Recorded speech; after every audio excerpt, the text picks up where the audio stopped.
Python learning के video series में अब हम डिस्कस करेंगे पांडा लाइब्रेरीज़ के डेटा फ्रेम्स के बारे में। कई बार यह कन्फ्यूजन आता है कि डेटा फ्रेम और पांडा लाइब्रेरीज़ की डेटा फ्रेम और पांडा लाइब्रेरीज़ के सीरीज़ में क्या डिफरेंस है। क्योंकि आउटपुट लगभग दोनों का एक जैसा दिखता है, बट डिफरेंस मेनली इसके इंटरनल फंक्शनैलिटी का है कि डेटा फ्रेम्स जो हैं वो ज़्यादा बेटर स्ट्रक्चर्ड होते हैं एज़ कम्पेयर टू सीरीज़ जो पांडा की ही सीरीज़ का पार्ट है। और डेटा फ्रेम्स में आपको एनालिसिस, एग्रीगेशन, मर्जिंग ज़्यादा बेटर मिल जाती है एज़ कम्पेयर टू सीरीज़। पहले सीरीज़ लाइब्रेरीज़ आई थी, देन और एडवांस फंक्शनैलिटी के लिए फिर डेटा फ्रेम्स आए, और जितना भी CSV फाइल्स की प्रोसेसिंग है वो डेटा फ्रेम्स के थ्रू ही होती है। तो इस वीडियो में हम लोग यही सब समझेंगे। हमने ऑलरेडी पांडास की लाइब्रेरी को इंपोर्ट कर लिया है। सबसे पहले देखते हैं कि डेटा फ्रेम्स बनाने कैसे हैं, किस तरह से बनाए जाते हैं, और फिर किस तरह से CSV फाइल्स का यूज़ करते हुए हम लोग इसको प्रोसेस कर सकते हैं। इंपोर्ट हमने ऑलरेडी कर लिया है पांडास को, और रेफरेंस नेम बना लिया है PD।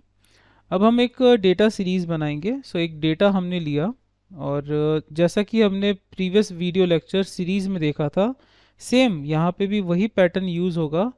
बट जो डिफरेंस है वो ये है कि यहाँ पर डेटा फ्रेम्स बनेंगे instead of creating your series.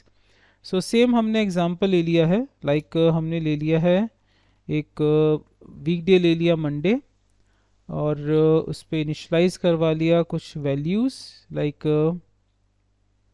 हमने ले लिया इस केस में टी और ब्रेड एंड एग, ये हमने लिख लिया है, कॉमा सेपरेटर। फिर हमने ले लिया है ट्यूसडे, और ट्यूसडे में हमने मेंशन कर दिया है coffee and egg roll and हमने बनाना। इस तरह से दो हमारे पास ऑप्शंस अवेलेबल हो गए मंडे एंड ट्यूसडे के लिए। अब हमने इस सीरीज़ को अगर डिस्प्ले करें, हमने लिखा प्रिंट डेटा एंड एग्जीक्यूट करते हैं। एरर इसलिए दिखा रहा है क्योंकि टैब लगा हुआ था, इंडेंट हुआ पड़ा था, और पाइथन में इंडेंट का मतलब होता है इफ़ या कंट्रोल स्ट्रक्चर के इंटरनल पे शिफ्ट हो जाना। ये सीरीज़ है, एनालिसिस करना टफ है, तो हम इस सीरीज़ को अब कन्वर्ट कर देंगे, इस पर्टिकुलर फॉर्मेट को कन्वर्ट कर देंगे एक डेटा फ्रेम के पार्ट पे। उसे लिखने के लिए यूज़ किया जाएगा DF belongs to data frame. ये बहुत ही कॉमन रेफरेंस नेम है डेटा फ्रेम्स के लिए। हम रखेंगे DF view, data frame view equals to pandas library, PD for pandas library, PD dot data frame. हमने यहाँ पे डेटा फ्रेम मेंशन कर दिया। PD equals to data frame, और डेटा फ्रेम के ब्रैकेट में हमने दिया अपना डेटा का कलेक्शन। जो कलेक्शन हमारे पास है वो मेंशन कर दिया, और फिर कहा कि प्रिंट कर दो हमारे डेटा फ्रेम व्यू को। DF व्यू को प्रिंट करवाया गया, और अब आउटपुट देखते हैं इसका। इसे रिमूव कर दें, एग्जीक्यूट करते हैं। ये रहा हमारे पास आउटपुट। जो प्रीवियस था, जब हम इसी चीज़ को सीरीज़ में देख रहे थे, अगर इसी आउटपुट को मैं सीरीज़ में कन्वर्ट करूं तो आपके लिए डिफरेंस समझना आसान हो जाएगा। ये रहा डेटा फ्रेम। इसे मैं कर देता हूँ डेटा, सॉरी कमेंट लिखना था, मैं $साइन लगा रहा हूँ, डेटा फ्रेम। और अगर इसी को मैं सीरीज़ में कन्वर्ट करूँ, हमने लिखा same S view for series view, यहाँ पे हमने दे दिया यही डेटा सीरीज़ को, और हमने कहा सीरीज़ व्यू, और दोनों के बीच में हमने प्रिंट लगा दिया, प्रिंट, और कुछ अंडरस्कोर साइन। चलिए रन करते हैं। सो अब आउटपुट आपके लिए बिल्कुल समझना हो गया है कि डेटा फ्रेम वर्सेस सीरीज। तो क्या कहलाता है data frame versus series? Data frame एक प्रॉपर टैबुलर ऑर्डर जनरेट कर रहा था, जबकि सीरीज जो है वो सिर्फ फर्स्ट जो ऑप्शन था उसे लेबल बना रहा था, एंड बाकी जो है वो डेटा था, label and data. But data frame उसे प्रॉपरली टेबुलर ऑर्डर में कन्वर्ट कर रहा है। Number of rose and columns ये बन गए आपके हेडिंग्स, जो आपके लेबल्स थे वो बन गए थे कॉलम हेडिंग्स, और लेबल्स जो थी डेटा फ्रेम में वो 0 1 2 3 सेपरेटली जनरेट हुए, और फिर आपके कॉलम वैल्यू थी tea, coffee, bread, egg roll, banana. So ये है difference between data frame and series. So अब क्लियर भी हो गया होगा आप लोगों को कि क्या डिफरेंस है सीरीज और डेटा फ्रेम में। तो of course data frame is much is much easier, means जो आउटपुट फॉर्मेट है is much easier to analyze the data as compared to your series। सो अब नेक्स्ट हम लोग इसमें आगे बढ़ते हैं। तो इतना तो आपको क्लियर हो गया है दोनों का डिफरेंस। अब हम डेटा फ्रेम के टॉपिक को आगे बढ़ाते हैं और नेक्स्ट पैटर्न समझते हैं।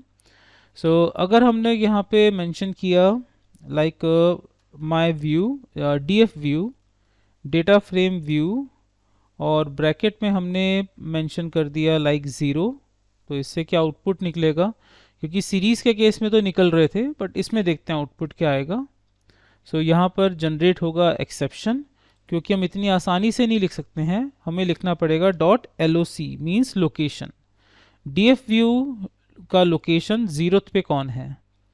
सो 0th लोकेशन पे आपके पास आ गया है टी एन कॉफ़ी, मतलब मंडे, और ट्यूसडे आपका रहा टी एन कॉफ़ी। टी था मंडे को और कॉफ़ी था ट्यूसडे को 0th लोकेशन पे। सो भले दिखने में आया है ऐसा लेबल एंड वैल्यू, बट ये 0th लोकेशन का डेटा है जो व्यू हो रहा है हमें।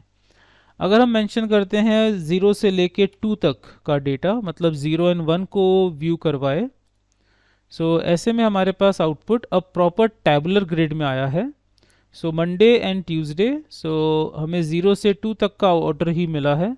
सो कलेक्शन भी केवल इतना ही था हमारे पास। So tea, coffee, bread, egg and so. So ये फीचर जो है, जो आपको यहाँ पे नज़र आ रहा है, सजेस्टेड चार्ट एंड ग्रिड, ये तो कोलैब का फीचर है जो यहाँ पर विजिबल हो रहा है। बट अदर जो आपके इंटीग्रेटेड डेवलपमेंट इन्वायरमेंट्स हैं या उनके जो इंटरप्रेटर्स हैं जो आपके पाइथन के कोड को रन करेंगे, वहाँ पे इस तरह का एनालिसिस व्यू नहीं होगा। ये तो कोलैब का फीचर है जो नज़र आ रहा है हमें। Like if I click it, so एक ऑर्डर फॉर्मेट में हमारे पास डिफरेंट चार्ट ऑप्शन में अवेलेबल हो जाता है। ये तो कोलैब का फीचर है। सो इसका इस पर्टिकुलर डेटा फ्रेम, हाँ ये ज़रूर है कि कोलैब का ये जो आउटपुट है ये डेटा सीरीज़ में अवेलेबल नहीं होता, पांडा सीरीज़ में अवेलेबल नहीं होगा, ये डेटा फ्रेम में ही अवेलेबल होगा feature. Like if I click on convert this data frame to the interactive table, so वो इंटरैक्टिव टेबल में कन्वर्ट हो गया। टी एंड ब्रेड वो प्रॉपरली आउटपुट है। सो ये फीचर है जो कि आपके डेटा फ्रेम पे अवेलेबल होता है अंडर दी कोलैब। सो चलिए आगे बढ़ते हैं।